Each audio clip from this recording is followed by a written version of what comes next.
we used to focus on content marketing as an understanding that content marketing is text heavy. Okay, we're going with content that is written. Right now, there's multiple modes, so you do not need to treat every single mode like it's a copy of the other mode. So if you write an article, a video will be treated as a different type of content, even though it's the same text, for example, because you provide additional information to generative search with that. So to recap it, multimodal search aligns more naturally with the way people search, and marketers, SEOs, should align with those natural ways of searching. Provide images, provide videos, provide audio whenever it makes sense, or assume that your content will be queried using the same modes, aka it all becomes one universal language.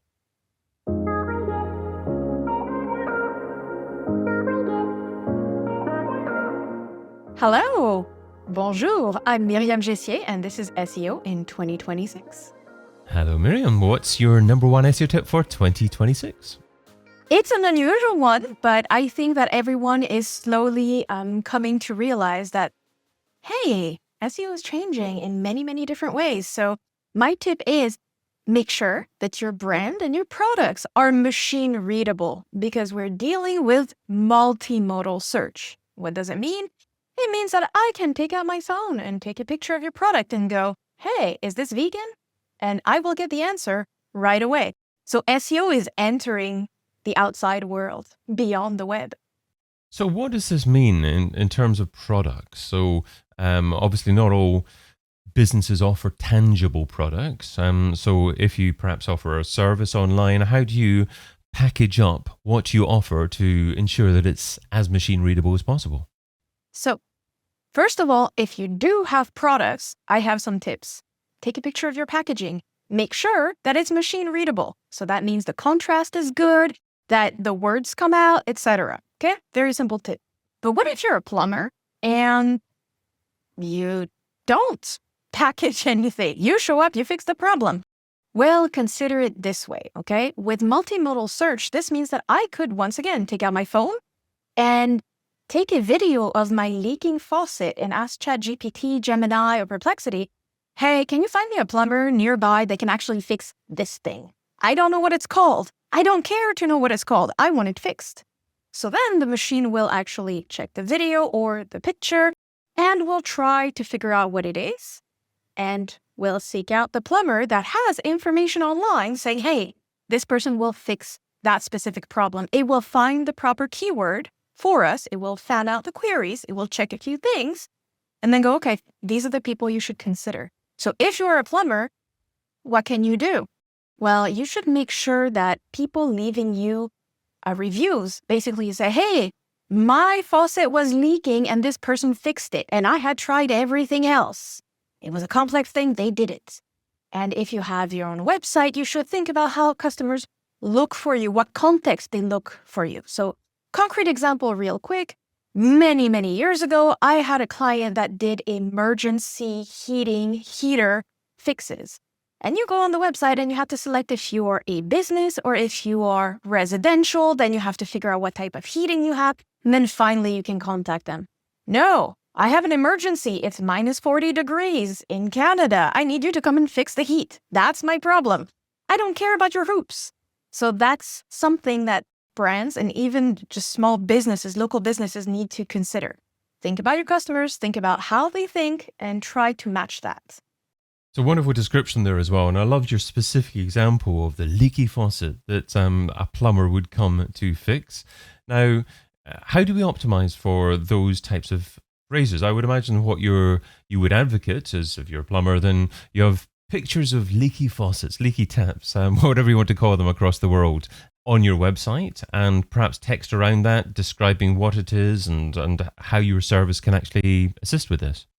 Exactly. So what you should have, yes, you can have a picture, but you should have an explanation as to what you fix. This is very important. And bonus points, because I see more and more folks who are, like everyday local community businesses, being on YouTube or on TikTok, showing these things and going, if you have this, here's what it's called. You can try to fix it, but that may create more damage. Call me. Or here's how you do it. And obviously they'll show you this. You check it out and you're like, oh, absolutely not. I'm not going under my sink to fix this.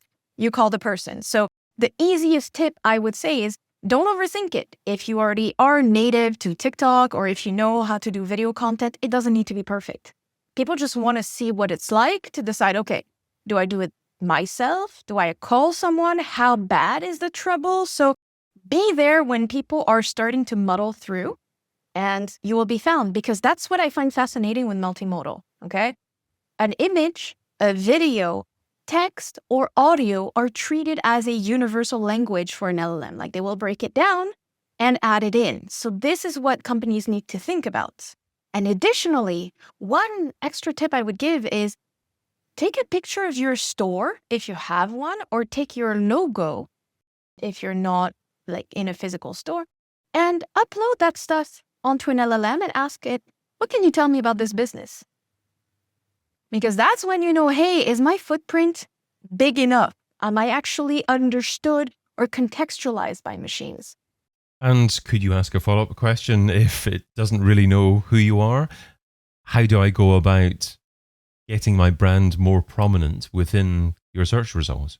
So one of the easiest tips, and I have to give this one to Crystal Carter because she's the first one that popularized it, is, hey, click on the little thumbs down button and explain why it's wrong. Correct it. I've had to do it myself and it actually works, okay? I'm not saying it's magical, but it does have an impact. The second thing I would say is, once again, let's go back to this.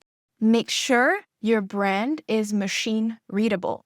Maybe your logo is so complicated to parse that nothing shows up. It's not known. Or maybe your footprint is so small because you've just launched that it doesn't know. So in that case, get your logo out there. And when I say get your logo out there, it's basic SEO. Make sure that you're linked in specific places. If you do conferences, for example, hey, those decks, share them. If you're sponsoring something, also make sure your logo is visible, etc. I have to add one more thing that I get asked about a lot. So when I say, your product is now your landing page, how do you get around that? What kind of advice do you give as an SEO? You're not a designer. But as an SEO, you should know how, OCR works. So optical character recognition, which is what these LLMs are relying on. You need to make sure that it's contrasted enough that it can actually be seen easily. You need to pick fonts that are sans serif and very clean so they can be interpreted. You need to figure out also, hey, is my packaging so shiny that if I take a picture of it, it's too shiny? It doesn't show up. And last but not least, hey, you know what? I don't like them, but QR codes really help.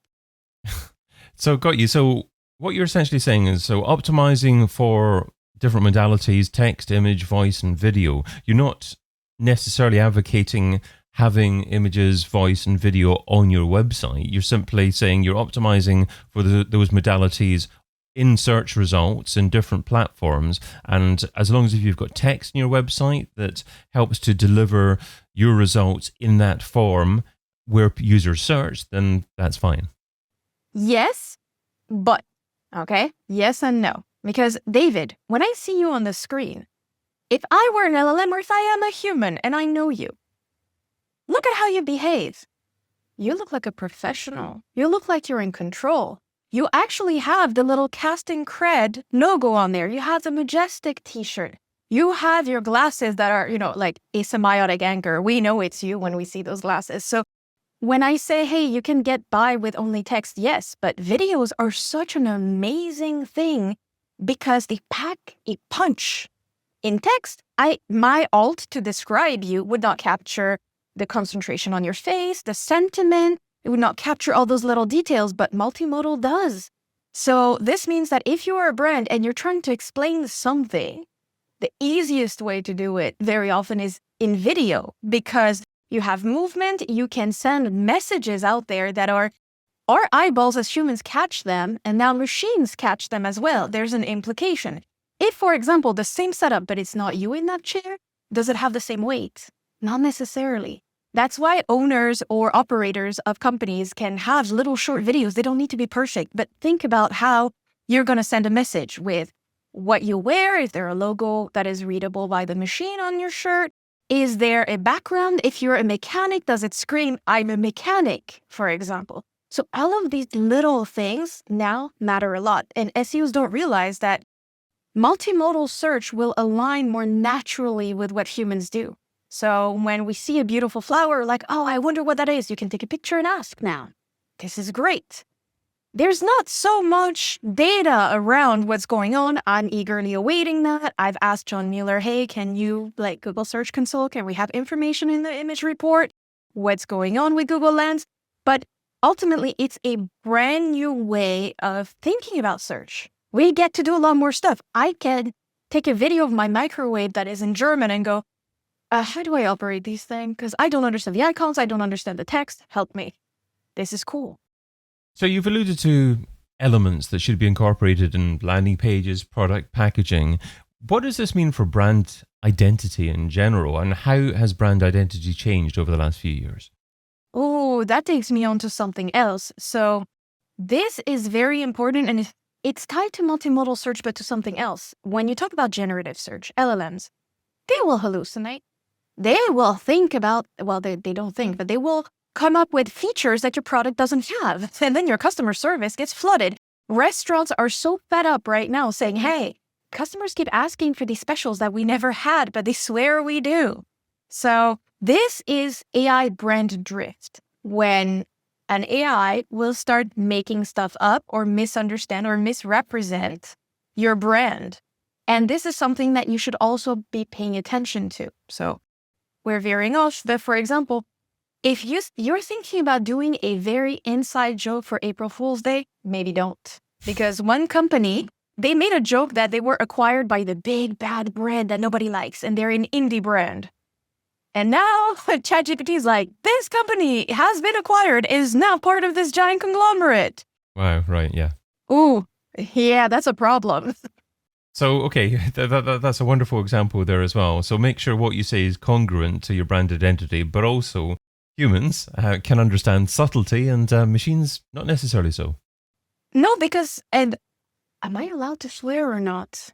Probably, preferably not. I'm sure you've got a wide vocabulary, and you can come up with something else. Yes, these are bull excrement machines. And you know what the difference is between the truth, a lie, and bull excrement? It's because the truth is the truth. It's indexed on reality. A lie better be a really good lie, David. If you're asking me, what am I doing next weekend? And I tell you, I'm having a water polo, but with ponies in the pool. You're going to go, okay, yeah, you don't want to hang out with me, and that's not nice. I know you're lying. A good lie has to intersect the truth and not explode, right? But bull excrement doesn't care. It can be true. It can be false. It is not tied to the truth. And that's the problem for brands. And that's why I say multimodal is amazing, because whether it be you on a podcast, you being interviewed on TV with an upload to YouTube, or, images of you being uploaded, it doesn't matter. It's the same language, but you get to set the record straight. You provide even more content to anchor your brand in reality and specifically say, hey, how about we're going to minimize all those things? So for example, for a restaurant that keeps having issues of specials being invented, maybe add a page on your site that says, hey, we don't have any specials, or if we do, these are it, nothing else. And talking about language, you've got a wonderful descriptive way to describe things. And one thing you also say is product packaging and landing pages are interchangeable as discovery vectors. Both must serve as entry points that AI systems understand and present modally. It's modally, isn't it, that we're looking for in terms of word, I think there. Modalities, yeah, modals, yes. So, because very often we think, okay, I'm controlling the experience. I want people to end up on my landing page or my product detail page, and they're going to read all of this and they're going to purchase.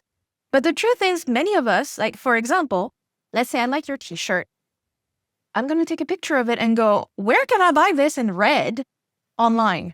Now, your t-shirt, the product, becomes a landing page. because I landed on this, I take a picture, I seek it out. I almost don't need a landing page. If there was a button magically saying purchase this here and I guarantee it's good, I would click it. So you see how this is very different from a brand thinking, okay, I have the control and I'm explaining what the product is on my page. So if you're thinking of your product, like a physical product, as your landing page, then maybe it's time to also add all the frequently asked questions to the back of the product. So then if I turn it over and ask about the ingredients, for example, and I take a picture, there's stuff underneath that also says, hey, these ingredients are this and that, and I may not know what you're telling me with these words, but you're giving the information to ChatGPT, to Gemini, to Perplexity, and they know how to contextualize it for me. So for example, let's say that my friend is allergic to any scent on a product, because I have a friend like this. And every time I buy a product, she's like, no, it doesn't work for me. So now I don't know all the words that she knows because she has this condition, but I can take a picture, and if the ingredients and the questions underneath or the simple blurb explains it, the machine goes, yep, I can confirm. Yes, it can check online for other information, but just the packaging itself provides enough context. Does that make sense? Absolutely, absolutely. But I tell you what, I find a little bit troubling. I'm sure many SEOs find troubling is what it means for the user journey and how to actually track users as they go through all these different modalities and different sites. And what's your perspective on how to improve attribution and how to know the value of different touch points in the new user journey? Oh, I have a very nuanced take on this. So first of all, I think we've been lied to for a very long time with these metrics going, oh, you have full control. No, we did not. But we were very good at pretending that we did, and we hid behind that performance veneer. But the reality is we know, for example, ads, especially banner ads, are they truly being shown to people? Are people really noticing these banners? Are they buried at the bottom of the page where nobody scrolls, So I think it's a good time to rethink how we measure all of these elements, but also I'm tearing my hair out regarding this. There's two things with this. I've been paying attention, and I'm waiting to see ChatGPT, OpenAI, get out with their first advertising platforms. Because as soon as they're going to be asking advertisers for money, we're going to have metrics. Okay, that's my take on this. First one. Second one is, yes, I agree with you, David. I'm super worried. I'm super worried because there's no way to track. If I take a picture once again of your shirt and go, I want this in blue. As an SEO, where I'm going to start seeing some of these queries pop up in my tools, and I'm going to notice, okay, something's missing here. There's literally an entire chunk of that query that is missing, which is there's a shirt there's a photo, there's something, and you're asking me a question in relation to that other mode that you've uploaded, whether it be a YouTube video, an image, a podcast, or like a vocal command and then text on it. So with this in mind, I know we're going to have hints. We're going to have vague little crumbs telling us that this is happening. We're going to have big stats from like Google telling us how many lens searches are made. But beyond that, nada. Which is why I asked John Mueller, like, hey, can Google maybe at least consider giving us insights because you already have a search console? OpenAI doesn't provide anything. Perplexity, I love it. I contacted them and they're like, we're not allowed to discuss this in the support. I'm like, okay, then who's going to do it? Because at this point, you're going to want to make money. I'm going to want to optimize. Like, maybe they need to grow up and realize if you want SEOs to really optimize and help your ecosystem thrive, give us documentation and stats. Myriam, what's the key takeaway from the tip you shared today? The key takeaway is that we used to focus on content marketing as an understanding that content marketing is text heavy. Okay, we're going with content that is written. Right now, there's multiple modes, so you do not need to treat every single mode like it's a copy of the other mode. So if you write an article, a video will be treated as a different type of content, even though it's the same text, for example.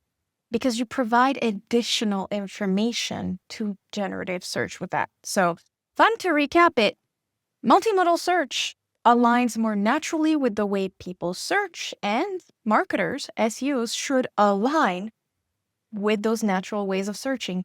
Provide images, provide videos, provide audio whenever it makes sense, or assume that your content will be queried using the same modes, aka it all becomes one universal language. Myriam Jessier is a consultant and trainer at Pragum and Neurospicy. Find out more over at pragum.co. Myriam, thanks so much for being part of SEO in 2026. Thank you very much for having me. I've been your host, David Bain. Get your copy of SEO in 2026, the book, over at SEOin2026.com.